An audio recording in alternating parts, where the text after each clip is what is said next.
Hello জান। হ্যাঁ জান বলো। কেমন আছো তুমি? হ্যাঁ জান আমি ভালো আছি, তুমি কেমন আছো?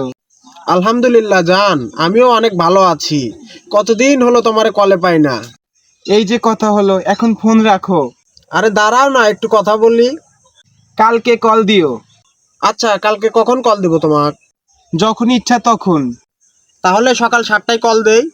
না না না, তখন কল দিও না, তখন আমি ঘুমে থাকি। তাহলে সকাল 10টায় কল দেই। আরে বলে কি না, তখন আব্বু বাসায় থাকে। দুপুর 2টায়। ইস বোকা, তখন তো আমি লাঞ্চ করি। তাহলে বিকেলে। বিকেলে তখন আমি আমার ফেভারিট সিরিয়াল দেখি, তখন না। তাহলে সন্ধ্যায় কথা বলি, ভালো হবে। সামনে আমার পরীক্ষা, তখন আমি পড়তে বসি, তখন না। তাহলে রাতে কল দেই, মজা করে কথা হবে। আরে না, বলো কি, রাতে আম্মু পাশে থাকে, তখন কল দেওয়া যাবে না। তাহলে কখন ফোন দিব? যখন ইচ্ছা তখন। তাহলে এই বেন্ডা শালি যাই এখন কার। এই শালি, তোমার কোনো সময় সময় হবে না, আবার কন তো দাও যে যখন ইচ্ছা তখন। এই শালি, আবার যদি কল দাস আমি তোর বাপ। আমি